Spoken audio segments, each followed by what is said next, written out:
Très très urgent et très très bonne nouvelle. Bien vendredi 13 mai 2022. Est-ce que nous avons une bonne nouvelle? Il y a une Malion, ala be Mali fɛ koyi. Ko Algérie président de ci bila Irisu ka président ma. Ko ale ɲɛ b'a la ko Irisu bɛ ka Mali dɛmɛ dɛ. Ko mais k'ale Algérie ma satisfait. K'ale bɛ fɛ Irisu ka Mali dɛmɛ kosɛbɛ ten. Ka Mali sɛbɛkɔrɔ dɛmɛ. Ko sinon k'u bɛ fɛ ka dafiri Asimi da la. Ko dugawu de kɛlen bɛ ka Asimi laminimini sisan. K'u bɛ fɛ ka na dafiri Mali da la de. Ko Irisu ma wuli ka jɔ. Algériens b'u ka yɔrɔ la u ka aradaru pisani do fo k'a faga. U bɛ an yɛrɛ ka aradar bɛ yen, Algériens ka aradaru bɛ yen. Algérie fana bɛ ka an dɛmɛ cogo min na Algérie bɛ k'an dɛmɛ ten. Guinée fana bɛ k'an dɛmɛ ten. An y'o de fɔ sa, anw tɛ mɔgɔ si contre la. Le Mali n'est contre personne. Les Maliens ne sont ni anti-ivoiriens. Les Maliens aiment les Ivoiriens, les Maliens aiment les Sénégalais, les Maliens aiment même les Français. On n'est pas anti-français.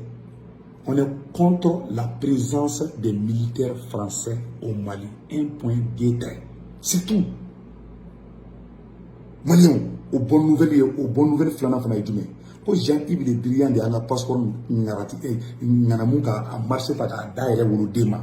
Quand la carte n'a pas dans la fin de guerre.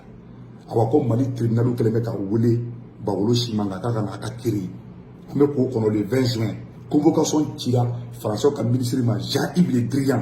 Macron jatigɛ ko jugu ko k'ale t'a ta ministériya la bilen u ka cɛ kuntigiw man ɲi ko Jean-Yves Le Drian photo kan ka sɔrɔ bolo u ko ko u tɛna ta bilen ko Macron tɛna ta ministériya la bilen an y'o nouvelle de sɔrɔ donc an b'a fɔ ko tari président Assimi ani maréchal Assimi ani général Sogɛli aw ka dio a ka ɲi ala ka barika don aw fila la ala ka barika don transition bɛɛ lajɛlen na balimaw Jean-Yves Le Drian mun filɛ ko Macron ko k'ale tɛna kɛ ministre ye bilen o de filɛ yan la awa ka wuri de fana akana kiri Mali Mali ni bilara Mali contrôle be malo ni da Mali kan ni de ko fo ka Assimi boy yɛrɛ ma mɔli san donc balimaw ko jugu fɛn fɛn kɛra Afrique Jean-Yves Le Drian b'a bɛɛ la a ma ɲi dɛ a ye président fɛn fɛn tɛmɛna ka taa depuis Jacques Chirac fo sisan président fɛn fɛn tɛmɛna a ye baara Libi cili min fɛ ni cɛ in da b'a bɛɛ la mais ala y'a malo bi parce que ala se ni ye ko lase Mali ma ala b'i malo di an y'o la an b'a fɔ Maliens an kana tigɛ an yɛrɛ la il m'a Algérie de k'an dɛmɛ bi wagati na CEDEAO bɛ ka fara Faransi kan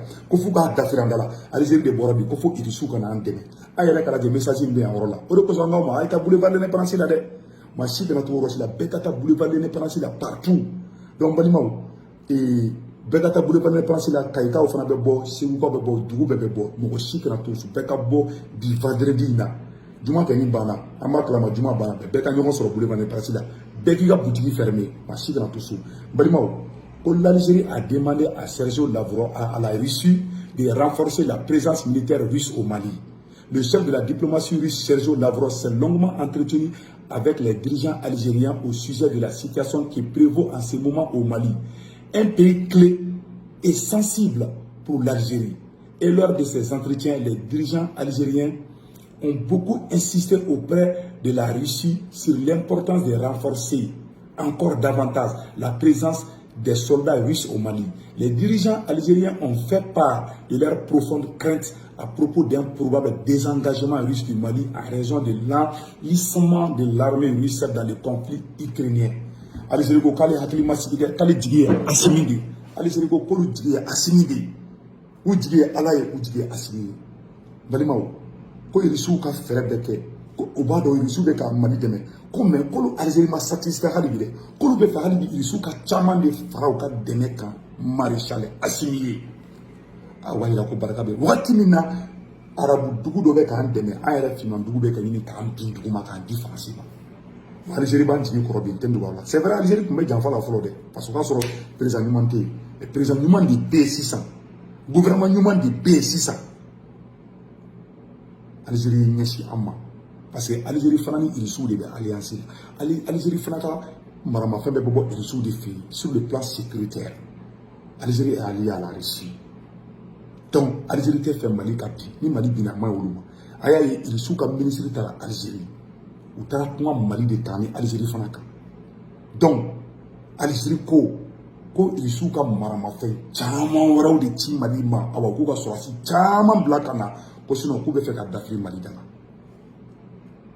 Irisiw ko problème t'a la dans les jours à venir a bɛna nouvelle duman wɛrɛw sɔrɔ Maliens an k'an tɛgɛ di ɲɔgɔn ma sa nin yɔrɔ la n bɛ Mali combattant bɛɛ lajɛlen fo mɔgɔ mɔgɔ i cɛsiri Maliko la n b'a bɛɛ fo mais n bɛ gouvernement mɔgɔw n b'aw fo n bɛ président fo maréchal Assimi n bɛ bɛɛ fo Mali an ka tɛgɛ di ɲɔgɔn ma Mali ja Mali siri filɛ Jean-Yves Le Drian bɛɛ y'a ye ni Jean-Yves Le Drian ye a photo filɛ nin ye an ka yira o la Jean-Yves Le Drian in man ɲi dɛ an y'a mɛn tuguni ko Guinée Bissau président denkɛ yarɔ Français de la k'o convoqué o fana ko sisan ko turu bɛ Faransi de la k'u k'u jija cogo bɛɛ la awɔ Macron jatigɛ kojugu Macron ma sɔn ka Jean-Yves Le Drian ta bilen ministériya la dɛ o b'a yira ko barika bɛ Mali la ni cɛ kuntigɛ jan in ni ne ye Libi ci ka dugu bɛɛ ci awa depuis convocation tigɛra contre la Mali la dɔrɔn Macron sera kojugu ko k'ale t'a ta ministériya la bilen awa malolen filɛ nin ye o b'a yira ko Mali ye barika jamana de maliyɛnw an ka disi gosi an yɛrɛ ye Algérie bɔra ko fo Irisiw ka dɛmɛ ko Ukraine problème kana to Irisiw ka ɲinɛ Mali kɔ dɛ o b'a yira ko Mali ye barika jamana n bɔra ka nin yɔrɔ de fɔ rendez-vous au boulevard de l'Indépendance bɛɛ ka ɲɔgɔn sɔrɔ surprise caman bɛ yen a kan bɛn